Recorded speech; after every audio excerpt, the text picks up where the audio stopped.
नमस्कार, मी Nilima Kulkarni. Celebrity talk time मध्ये आपल्या सगळ्यांचं मनापासून स्वागत. आणि आज आपल्या सोबत आहे तितकीच मनस्वी अभिनेत्री स्पृहा जोशी. स्पृहा, खूप स्वागत आहे तुझं.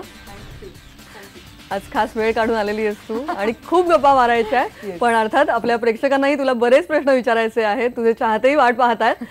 स्पृहाला प्रश्न विचारायचे असतील, तिच्याशी गप्पा मारायच्या आहेत आपल्याला, तर तुम्ही फोन नंबर लिहून घ्या आमचा 02266899263. स्पृहा, आजचं निमित्त फार विशेष आहे. समुद्र नाटक आणि त्या नाटकाची 100री आता तुम्ही गाठलेली आहात. खरंच खूप अत्यंत यशस्वी नाटकाचे प्रयोग चालू आहेत. या नाटकाविषयी, हे नाटक तुला करायची ऑफर कधी आली आणि तू हे स्वीकारलंस, या सगळा प्रवास आता जाणून घ्यायचा आहे आम्हाला. मी खरं सांगू का, असं वाटतं की खूप काहीतरी सॉलिड अचीव्ह केलंय आपण आज. मी खरंच आभारी आहे भद्रकाली संस्थेची आणि प्रसाद कांबळीची अशासाठी की समुद्रसारखं एक नाटक व्यावसायिक रंगमंचावरती आणणं हा खरं तर तसा एक धाडसी निर्णय आहे. कारण भले आपल्याकडे या विषयावरती बरंच काय काय बोललं गेलंय किंवा मॅन वुमन रिलेशनशिप, स्त्री पुरुष संबंधांबद्दल बोलणं हे काय आपल्याकडे नवं नाही, पण अशा पद्धतीचं एक नाटक जे कुठल्याही व्यावसायिक गणितांमध्ये तसं बसणारं नाहीये त्या स्वरूपाने, तसं त्याने आणण्याची एक हिंमत दाखवली. खरं तर एक प्रयोगच आहे तो, अत्यंत वेगळ्या पद्धतीचा प्रयोग आहे. आणि मला खूप आनंद आहे हे सांगायला की खरंच आम्ही जे म्हणतो की हा आमचा नाही, तर हा मराठी रसिकांच्या रसिकतेचा विजय आहे. कारण या पद्धतीचं नाटक त्यांनी उचलून धरणं आणि त्याचे गेल्या डिसेंबर महिन्यापासून आज 100 प्रयोग होणं, ही खरंच खूप मोठी गोष्ट आहे आमच्या दृष्टीने. समुद्र ही कादंबरी आहे मिलिंद बोकीलांची, छोटीशी कादंबरी आहे, पण त्या छोट्या अवकाशात ती खूप काही बोलते. मग भास्कर आणि नंदिनी हे जे जोडपं आहे ते एक छोटीशी सुट्टी घालवायला एका रिसॉर्टवरती आलंय, पण त्यांच्यामध्ये खूप खळबळ आहे. ती खळबळ हळूहळू समुद्रातली खळबळ आहे आणि त्या नात्यांमधली खळबळ आहे. त्याविषयी आणखी बोलायचंय, पण पहिला फोन आपण घेऊया. नवी मुंबईहून सिद्धेश भुसाणे आपल्या सोबत आहेत. सिद्धेश, नमस्कार, तुमचा प्रश्न विचारा. नमस्कार. नमस्कार.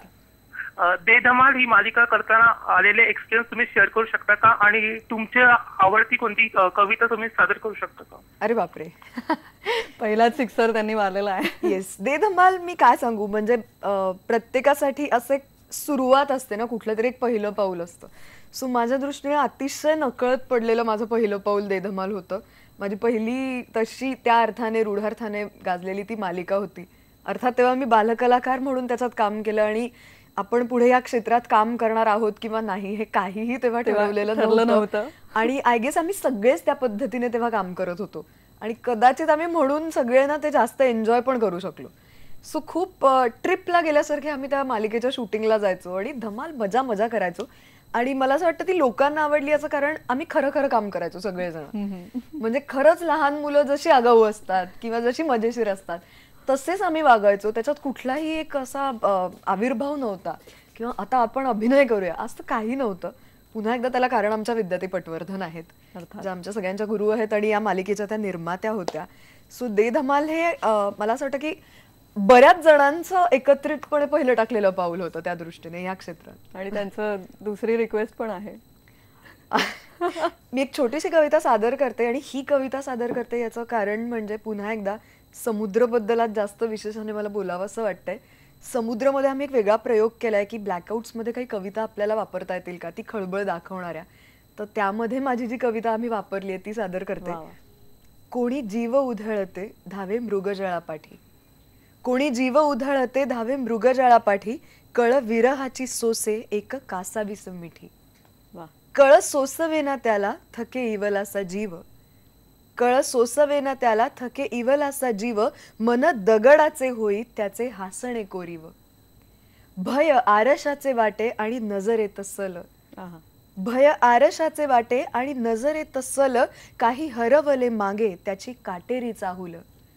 जीव अंधारल्या राती वाट पाहतोच तरी, जीव अंधारल्या राती वाट पाहतोच तरी, स्वप्न सरोनिया गेले त्याची सरेल उधारी, स्वप्न सरोनिया गेले त्याची सरेल उधारी. क्या बात आहे स्पृहा, खरंच तुझ्या कविता आणि कवितांबद्दल खरं तर त्याच्यासाठी एक वेगळा शो आपण केला पाहिजे, इतकं बोलण्यासारखं आहे. नाही, पण मला ना पुन्हा एकदा ही कविता ज्या पॉइंटला आमच्या नाटकात येते ते इतकं विशेष आहे ना, कारण ती सगळीच अस्थिर अशी त्यांच्या मनातली खळबळ आणि ते तरंग, त्यांच्या मनातल्या लाटा, तो उफाळणारा समुद्र आणि मग त्या सगळ्यांना जोडणारी ही एक कविता आणि कुठेतरी त्याचं रिअलायझेशन पुढे जाण्याचं, हे सगळं त्यातनं येतं. सो ही खूप महत्वाची आहे आमच्या दृष्टीने. क्या बात आहे. आपण पुढच्या फोनकडे वळूया. औरंगाबादहून फोन आलेला आहे. विकास नंद आपल्या सोबत आहेत. विकास, तुमचा प्रश्न विचारा.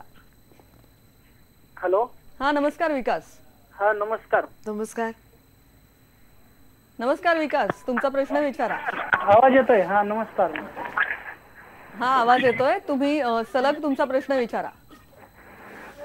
मला खूप आनंद आहे मॅडम, खूप आनंद आहे मॅडम. मी मराठी कवी अभिनेत्रीशी बोलतोय. थँक्यू. मी माझा हा प्रश्न आहे तुम्हाला की ह्याच्यामधलं आता जी तुम्ही कविता गायली ना, धमाल आपली ह्याची, एक अजून त्याच्या धमाल ह्याच्यामधली कविता ऐकायची मला, पिक्चर मधली. नाही सभाऊ, धमाल अजून लिहिण्याची मला संधी नाही मिळाली, पण या निमित्ताने मी सगळ्या म्युझिक डिरेक्टरना सांगू शकते की आता काहीतरी please मला वेगळी काहीतरी धमाल धमाल असं लिहायला द्या. मला नक्की हा प्रयत्न करून बघायला आवडेल, निश्चितपणे. नक्कीच. आपण पुढच्या फोनकडे वळूया. पुण्याहून फोन आहे. पुण्याहून नवनाथ माजिरे सोबत आहेत. नवराजजी, तुमचा प्रश्न विचारा. हो, स्पृहाजी, नमस्कार. आपल्या एका लग्नाची तिसरी गोष्ट या मालिकेने आम्हाला भरपूर आनंद दिलाय. थँक्यू. त्यामध्ये ओम आणि तुमच्या त्या ग्रीन रूफ हॉटेल मधल्या गाठी भेटी आणि विशेष म्हणजे तुमचा तो छोटा उंदीर मोठा उंदीर ती गंमत, या आम्ही अजून विसरलो नाही. तो कार्यक्रम आम्ही भरपूर एन्जॉय केला. थँक्यू. त्या मालिकेबद्दल आपल्या टीमचं अभिनंदन करतो. पहिला प्रश्न तुम्हाला कवितेबद्दलच विचारणार आहे, कारण तुम्ही एक उत्तम कवयित्री आहात. तर त्या मालिकेमध्ये ज्येष्ठ कवयित्री इंदिरा संतांची भातुकलीची कविता जी आहे ती तुम्ही एका एपिसोड मध्ये ओमला ऐकवली होती, म्हणजे उमेश कामत त्यांना ऐकवली होती, बरोबर ना? तर ती कविता जर आता आठवत असेल तर तिची फरमाईश आणि ती ऐकायला आवडेल. आणि एक दुसरा प्रश्न विचारतो तुमच्या गुरूंबद्दल. आता नुकतीच गुरुपौर्णिमा होऊन गेली, तर तुमच्या शिक्षिका आदरणीय विद्याताई पटवर्धन, मगाशीच उल्लेख केला तुम्ही, तर त्यांनी तुमच्यावर जे उत्तम संस्कार केले, तर त्या शाळेतल्या आठवणी ऐकायला आवडतील आम्हाला. धन्यवाद. Thank you so much. सगळ्यात आधी पहिल्या प्रश्नाबद्दल बोलते. मला खूप आनंद आहे की मराठी डेली सोपमध्ये आम्हाला अशा काही पद्धतीचे प्रयोग करता आले. आम्ही इंदिरा संतांच्या कविता म्हणायचो, आम्ही वसंत आबाजी डहाकेंच्या कविता म्हणायचो, कधीतरी मी माझी एखादी कविता म्हटली आहे. सो मला असं वाटतं हे आमच्या अख्ख्या टीमचं यश आहे. आमचा स्क्रीन प्ले रायटर संदेश कुलकर्णी, आमचा संवाद लेखक सागर देशमुख, आमचा दिग्दर्शक विनोद लव्हेकर आणि अर्थात श्रीरंग गोडबोले ज्यांनी या मालिकेची निर्मिती केली, आणि माझे सगळे सहकलाकार. ह्या सगळ्यांच्या एकत्रित एफर्ट्सचा तो परिणाम आहे की आपण काहीतरी छान संवेदनशील असं या माध्यमातून लोकांना देऊ शकतो का, रोजच्या संवादांव्यतिरिक्त. आणि आज ही पावती आहे की मालिका संपल्यानंतर ही आणि त्याला जवळपास आता वर्ष होईल मालिका संपून, पण तरी सुद्धा लोक ओम, ईशा, त्यांचे संवाद, त्यांचा उंदीर याच्याशी इतकं रिलेट करतात, त्याला इतकं जोडून घेतात. हे आमच्या दृष्टीने खरंच आनंदाची गोष्ट आहे. अनफॉर्च्युनेटली आता मला इंदिराबाईंची ती अख्खी कविता खरंच आठवत नाही तर मी ती म्हटली असती. पुढचा तुमचा प्रश्न होता विद्याताई आणि त्यांच्या आठवणींबद्दलचा. नुकतीच गुरुपौर्णिमा झाली तेव्हा विद्याताईंना आम्ही काही त्यांचे विद्यार्थी जाऊन भेटलाही होता आणि खूप छान संध्याकाळ आम्ही त्यांच्याबरोबर घालवली. तिथे सुचित्रा बांदेकर होत्या, तपन मडकीकर, मी, निलेश दिवेकर, असे आम्ही काही त्यांचे विद्यार्थी त्यांना भेटलो. त्यांच्याबरोबर त्यांना काय काय आमच्याबद्दल आठवतंय, आमचे किस्से, असे सगळ्या गोष्टींची मजा केली. मला एकच सांगायचंय की विद्याताई आमच्यासाठी अतिशय स्पेशल अशासाठी आहेत कारण त्या फक्त शिक्षिका म्हणून आमच्यात कधीच वावरल्या नाहीत. त्या कायम एक मैत्रीण झाल्या, आमची एक खेळगडी झाल्या. आमच्या बरोबरीने त्यांनी आमच्या बरोबर धमाल केली, मस्ती केली, खोड्या केल्या आणि जेव्हा चुकलो तेव्हा कान धरला. काही आमच्यातल्या गोष्टी आम्हाला शोधायला मदत केली. आणि फक्त अभिनेते अभिनेत्री म्हणून नाही, पण पडद्यामागे सुद्धा इतर अनेक गोष्टी असतात आणि कदाचित त्या सुद्धा आपल्याला करता येऊ शकतात का, याचे ॲव्हेन्यूज त्यांनी आमच्या समोर खूप लहान वयात उलगडले. सो हे आय थिंक त्यांचं सगळ्यात मोठं क्रेडिट आहे की त्यांनी ते रिस्ट्रिक्टेड नाही ठेवलं आमच्यासाठी. येस. आणि अर्थात पुन्हा समुद्राकडे मी आणते, मला समुद्रावर घेऊन जाते पुन्हा एकदा. समुद्रामध्ये तू आणि चिन्मय मांडलेकर दोघांची जोडी, आणि मला असं वाटतं की याआधी तू वयाच्या आसपास असलेल्या व्यक्तिरेखा साकारल्या होत्यास, पण समुद्रमधली नंदिनी ही तुझ्यापेक्षा खूप मोठी आहे, तर त्यामुळे नक्कीच एक वेगळा मॅच्युअर्ड अभिनय तिकडे अपेक्षित होता. आणि तू ते सगळं आव्हान कसं पेललं होतंस? मला असं वाटतं की त्या कादंबरीतच खूप आहे. म्हणजे जर का तू ती कादंबरी वाचलीस ना निलिमा, तर त्यात त्या नंदिनीची जी भावनिक आंदोलन आहेत ना, त्याचा खूप छान प्रवास आहे. मला आनंद याचा आहे की माझं कास्टिंग करावं असं प्रसादला किंवा चिन्मयला वाटून त्यांनी ते प्रत्यक्षात आणलं, किंवा त्यांनी तो विश्वास माझ्यावरती दाखवला की मी हे करू शकेन. वयाने साधारण ती मुलगी 31-32 वर्षाची आहे आणि मी आत्ता 25शीत आहे. सो कुठेतरी हा एक फरक पडतो, आपण ज्या वयाचे नसतो तेव्हा त्याच्यामध्ये जाणं. पण शेवटी अभिनयातली गंमत तीच असते की आपण एका वेगळ्याच व्यक्तिरेखेच्या अनुभव विश्वात, त्याच्या वयात त्या सगळ्या गोष्टींची मजा घेऊ शकतो किंवा त्याच्या जगात जाऊ शकतो. नंदिनी करताना मला हा प्रत्येक प्रयोगात अनुभव येतो. किंबहुना पहिल्या प्रयोगातली नंदिनी आणि आता 100व्या प्रयोगाला मला कळते ती नंदिनी, यांच्यात सुद्धा खूप फरक आहे. प्रयोगागणिक आणखीन मी कुठेतरी तिच्या आणखीन जवळ जाते किंवा तिच्या आत जाते आणखीन खोल. जे एक्सप्लोर करणं हे खूप आव्हानात्मक आहे, ज्याचा अर्थात दिग्दर्शक म्हणून चिन्मयचा खूप त्याच्यामध्ये मोठा वाटा आहे, को ऍक्टर म्हणून त्याचा खूप मोठा वाटा आहे. आणि मला असं वाटतं की बाकीच्या ज्या टेक्निकल गोष्टी आहेत ना, आमच्या नाटकाचं संगीत जे अत्यंत मिनिमलिस्टिक आहे, त्याच्यात खूप सांगीतिक गोष्टी नाही आहेत, पण जे आहे ते तो परिणाम खूप गडद करणार आहे. किंवा लाईट्स जयदीप आपटेने केलेले, मयुरेश माडगावकरने म्युझिक केलंय. सो या सगळ्या गोष्टी खूप मदत करतात त्या नंदिनीच्या आत शिरायला. डेफिनेटली. समुद्र या नाटकाविषयी आणखी बऱ्याच गप्पा तुझ्याशी मारायच्या आहेत, पण आता वेळ झाली एका छोट्याशा ब्रेकची. घेऊया एक छोटासा ब्रेक. पाहत राहा सेलिब्रिटी टॉक टाइम.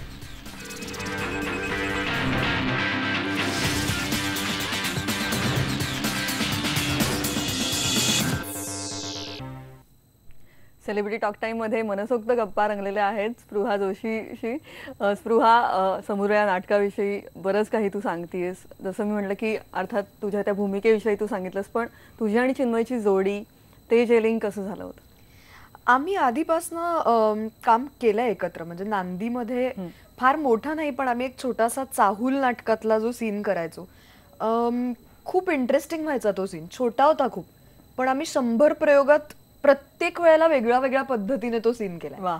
फक्त आवाज, पिच, बॉडी लँग्वेज एवढं बदलू, बाकी काही आम्ही बदलायचो नाही. पण त्यामुळे ना एक माहिती होतं की आपण एक ऍक्ट केलं तर त्याच्यावरनं तो तसंच ऍप्टली रिॲक्ट करेल. सो ते टेन्शन नसतं. आणि समुद्राच्या पण बाबतीत असंच होतं की स्वतः तो लेखक आणि दिग्दर्शक नाटकाचा असल्यामुळे त्याची पकड खूप घट्ट आहे त्या सगळ्या प्रयोगावरची. त्यामुळे आम्ही अचानकपणे काही ऍडिशन्स घेतो नाटकात. वा. पण ही खात्री असते की समोरचा त्याला व्यवस्थित रिस्पॉन्ड करेल. ट्युनिंग पक्क ते जमलेलं आता आहे. हळूहळू 100 प्रयोगामध्ये आम्ही अचीव्ह केलंय असं मला वाटतं. क्या बात आहे. आता अकोल्याहून फोन घेऊया. अकोल्याहून विक्रांत लोके आपल्या सोबत आहेत. विक्रांत, तुमचा प्रश्न विचारा. सगळ्यात आधी तर मला आनंद होतोय की माझ्या आवडत्या हिरोईनशी बोलतोय. थँक्यू. आणि माझा प्रश्न असा होता की तुम्ही आतापर्यंत इतके नाटकं केलीत, सिरियल केल्यात, तर याच्यापैकी तुमचा फेवरेट कोस्टार कोण आहे ज्याच्यासोबत तुम्ही अजून काम करू इच्छिता? म्हणजे मला एक मिनिट, मला विचारायचं आहे आतापर्यंत काम केलेल्यापैकी का कोणाबरोबर काम करायची इच्छा? दोन्ही सांगून टाक. आवडता कोस्टार उमेश ऑब्व्हियसली, कारण त्याच्याबरोबर एक अख्खी मालिका मी केली आहे. अनेक महिने मी त्याच्यासोबत काम केलंय आणि एक खूप छान फिल्म पण मला लगेचच त्याच्याबरोबर करता आली. आणि बेसिकली छान ट्युनिंग आहे माझं त्याच्यासोबत. एक अगदीच काही फार बोलावं लागत नाही. सो आपोआप काही गोष्टी छान होतात आम्ही एकत्र काम करत असतो तेव्हा. आणखीन विक्रम गायकवाड आम्ही खूप एन्जॉय केलं एकत्र काम करणं. खूप कठीण होते ते दोन्ही रोल्स कॉम्प्लिमेंटरी एकमेकांना, रमाबाई आणि माधवराव. सो स्वतः त्यांच्याबरोबर काम करायला खूप मजा आली. माझे अनेक असे मित्र आहेत ज्यांच्याबरोबर मला काम करायचंय खूप मनापासून. वैभव तत्ववादी, प्लीज कोणी ऐकताय का माझं? वैभव तत्ववादी बरोबर काम करायची माझी खूप जेन्युइनली इच्छा आहे. ऋषिकेश जोशी हा एक अतिशय छान कोस्टार आहे ज्याच्याबरोबर मी नांदी केलं. चिन्मय बरोबर आता समुद्र करते. सो ही सगळी मंडळी खूप इंटरेस्टिंग आहेत काम करायला. मुलींमध्ये अनिता दाते माझी सगळ्यात आवडती मैत्रीण आणि कोस्टार. अत्यंत छान प्रसंग रंगायचे. आणि सो ती माझ्या हिरो इतकीच महत्वाची होती मला असं वाटतं एका लग्नाची तिसरी गोष्ट मध्ये. किंबहुना अश्विनी नसती तर ईशा तितकी छान उभी राहिली असती का मला माहित नाही. सो अनिता खूप महत्वाची कोस्टार आहे आणि खूप जवळची मैत्रीण पण आहे अर्थात. आपण नवी मुंबईहून फोन आलेला आहे. नवी मुंबईहून गणेश कणके सोबत आहेत. गणेश, तुमचा प्रश्न विचारा. हॅलो. हा नमस्कार गणेश, प्रश्न हा विचारा मी तुमचा. गणेश खांडगे बोलतोय. गणेश खांडगे नवी हा मुंबई गणेश मधून. खांडगे, तुमचा प्रश्न विचारा लगेच लवकर. सुरुवात तुम्हाला अगोदर मी शुभेच्छा देतो. थँक्यू. मराठी कलावंत एवढ्या मोठ्या लेवलवरती आहे यासाठी शुभेच्छा. गणेश खांडगे खांडगे. हो बोला बोला.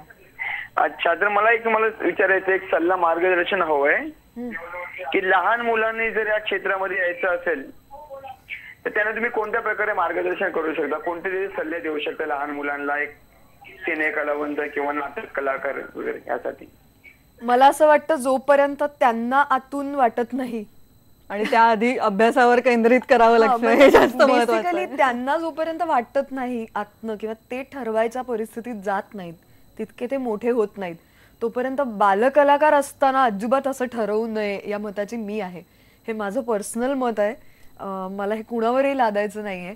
मी स्वतः त्यातनं गेले त्याच्यामुळे मी हे सांगू शकते की जोपर्यंत लहान असताना तुम्ही ती लहानपणची मजा म्हणून ते एन्जॉय करता तोपर्यंत ती मजा राहते. जेव्हा लहानपणीच आपल्याला वाटायला लागतं की हेच आपलं करिअर आहे तिथे थोड्याशा गोष्टी गडबडीच्या होतात असं मला वाटतं. सो एक आपल्या आयुष्यात प्रत्येकाचा असा एक पॉइंट येतो जिथे आपण ठरवतो की येस आपल्याला हे करिअर करायचंय. ती परिस्थिती येईपर्यंत जरा थांबावं. पण आता आपण एक ब्रेक मध्ये एक थोडंसं थांबूया आणि लवकरच आणखी गप्पा मारायच्या आहेत. घेऊया एक छोटासा ब्रेक. पाहत रहा सेलिब्रिटी टॉक टाइम.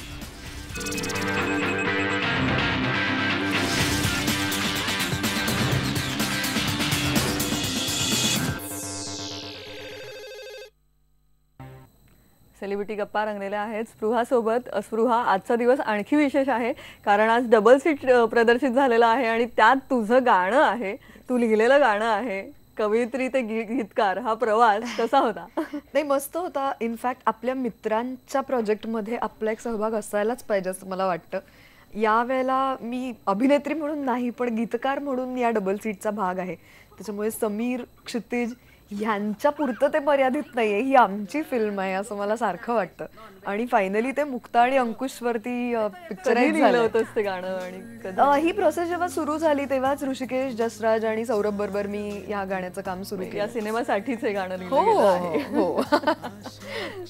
आणि अत्यंत छान ते पिक्चराइज झालेलं आहे. ते दिसतंही छान, ते गायलंही छान. ते समोर बघितल्यावर तुला कसं वाटलं? खूप मस्त वाटतंय मला. म्हणजे एक सोनं होतं एखाद्या गोष्टीचं म्हणतात ना तसं होतंय. कारण पुढेही अशी गाणी लिहिण्याचा तुझा विचार आहे? हो आहेच ऑफकोर्स. म्हणजे बाबरे प्रेम हे मी अजयसाठी पहिल्यांदा टायटल सॉन्ग बाबरे प्रेम हेचं लिहिलं. मग आता हे लिहिलं. आता स्लॅमबुक नावाचा एक चित्रपट येतोय त्याचं एक गाणं मी शुभंकर शेंबेकर नावाचा जो अतिशय तरुण संगीतकार आहे त्याच्यासाठी लिहिलंय. ते पण लोकांना खूप आवडेल असं वाटतंय मला. सी काय होतंय. नक्कीच एक अष्टपैलू व्यक्तिमत्व समोर असतं असंच मला वाटतं जेव्हा तुझ्याशी बोलते तेव्हा. कारण इतके पैलू आहेत. स्पृहा कविता आहे, गाणं आहे, अभिनय आहे, लेखन, हे सगळंच एकत्र जेव्हा चालू असतं तेव्हा या सगळ्या पटांवर तू उड्या मारत असतेस. तो मोह आणि हे सगळा वेळ कसा देतेस तू?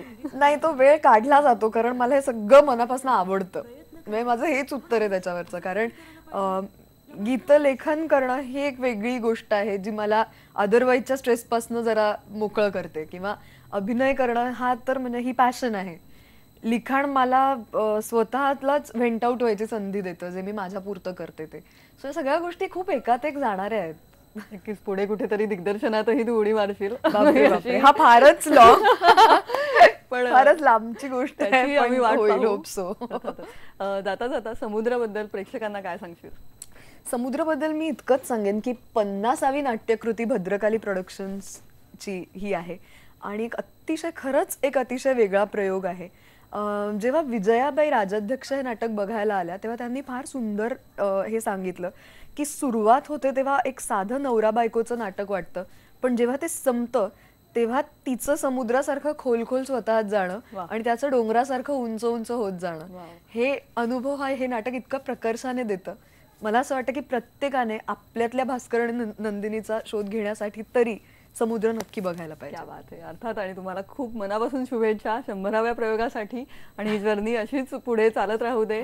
आणि सगळ्याच तुझ्या पुढच्या प्रवासासाठी तुला मनापासून शुभेच्छा. Thank you so much. Thank you IBN Lokmat Nilima. Thank you so much. Celebrity talk time मध्ये आज स्पृहा जोशीशी अत्यंत छान गप्पा रंगलेल्या आहेत. आज इथेच थांबूया. पाहत रहा IBN लोकमत.